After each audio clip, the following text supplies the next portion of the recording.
Day 4, shoulders and forearms, starting off with a superset, a pre-exhaust of lateral raises, moving right on to the seated dumbbell shoulder press.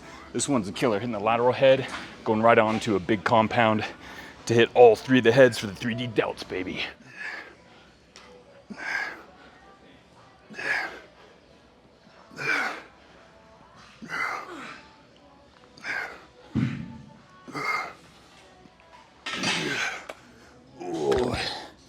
It is truly pre-exhaust because after those 15 reps, your shoulders already feel exhausted and you have to go right onto a big movement, which is really going to test your endurance and your strength.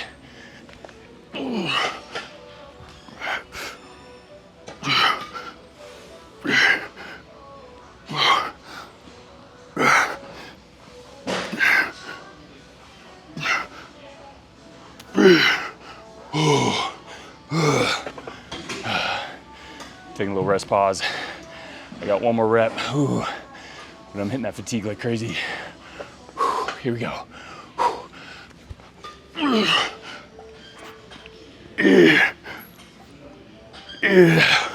There you go.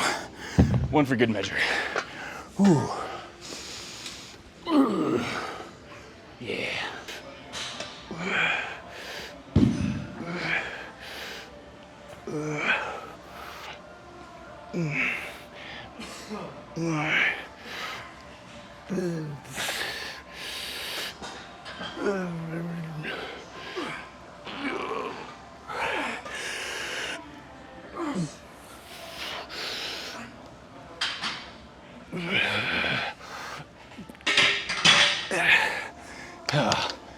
Sometimes you gotta get angry.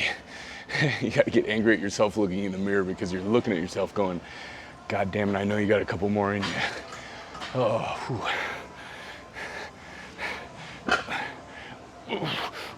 yeah,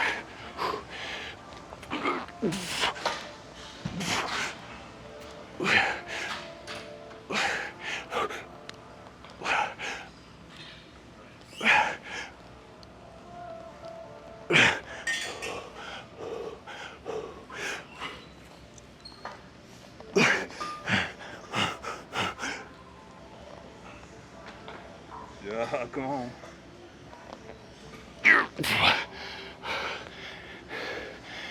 As if you couldn't tell from my face, that was extremely difficult. I was digging deep. Eyes were rolled back looking that way. Up next on the shoulders menu, we have some unilateral upright rows. So a little bit of variation on the classic upright row. We're gonna just be doing it one side, then moving on to the next. 4 sets, 10 reps. So we got a lot of volume here. And of course, there's also gonna be some stabilization in addition to working all 3 heads of the deltoid, because you're gonna want it to constantly be pulled to one side there. So really great shoulder exercise, but also good for the core for a secondary muscle group worked.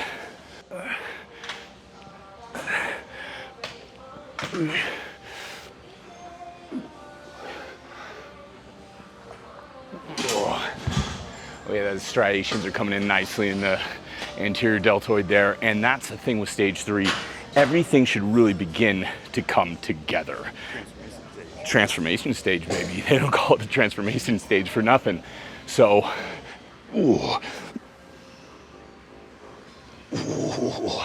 there we go. 3D delts are coming along nicely. So we got some face pulls here, and what you'll notice throughout this workout is really trying to hit all the angles, really try to hit all the heads of the deltoids, the anterior, the lateral, the posterior. Now this one in particular, the face pulls, is more of a posterior deltoid exercise, hitting the posterior delts, but also a lot in the traps, a little bit in the upper back there, because you know it looks very much like a row or a very wide pull there, like you would do with the bent over row or anything like that. But of course now you're exaggerating it. You're pulling it right to that face level. So those elbows are flaring really wide. You're really gonna feel that squeeze in the posterior deltoids. And you do wanna focus on that. Really pull the shoulder blades together, retract them, the very end position of this exercise. And that's gonna get the most benefit out of it there. Take it slow, squeeze, and you're good to go.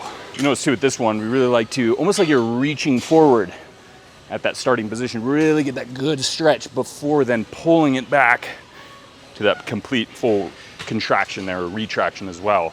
Just gives more a farther range of motion. You really get that stretch in there as well as the complete contraction. It feels good. Are you ready for another superset? Because that's exactly what we're moving on to. We have the alternating front raises working on the interior deltoid with one of our favorites, the shoulder extensions. Not quite as popular of a shoulder exercise, but it's really great for hitting the posterior deltoid. So you've got the anterior, you've got the posterior, all in one superset. We're doing them back to back, 4 sets, 10 reps apiece. We're gonna bust this out.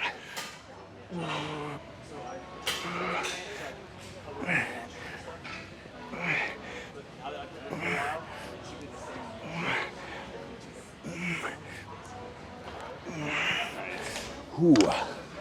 Oh yeah. Ooh. Yeah. Oh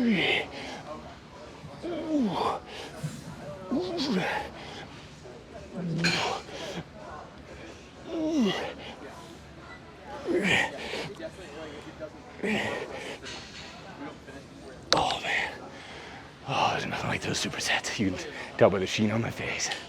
Heart rate's higher, muscles are engaged, and I'm ready to take my proper rest time because after this superset, I feel I deserve it. Over a decade. So it's funny how much it's changed in that decade period. You know, we come in first thing in the morning, not Excel, but that's another thing we worked out at. And recording, it's kind of like a new phenomenon. So you have people going like, what are you doing? And then now it's more than likely an annoyance for me. Oh yeah. Moving on to the forearms. Shoulders are done. Both because there's no more exercise to do, but also they are done. They're fatigued. So thankfully we got forearms now. Doing some reverse curls and extensors here. Great exercise for that. Also hits the biceps, so you get a little 2 for 1. It's feeling good. We are finished with the first forearm exercise, that being the reverse curls. We're moving on to the wrist extensions with the finger curls, excuse me. So we're gonna be doing 4 sets, 10 reps on both of those, back to back, no rest in between. Vascularity off the charts. We are on to our final exercise. Keeping with tradition, we're gonna be focusing on core. It's gonna be swimmers. And this is a great way to end the workout because there has been so much delt and even forearm activation through the duration of this workout. This is a perfect way to end it. We're gonna see you for day number 5 of stage 3. We're gonna be hitting chest and back again, but it's gonna be a little lighter. So it's a great way to end this stage. We've been enjoying it, and I don't wanna feel like the gym mom, but get plenty of rest, get plenty of recovery, get plenty of food, because you are going to need it in order to properly recover and get ready for the final stage, that being number 4.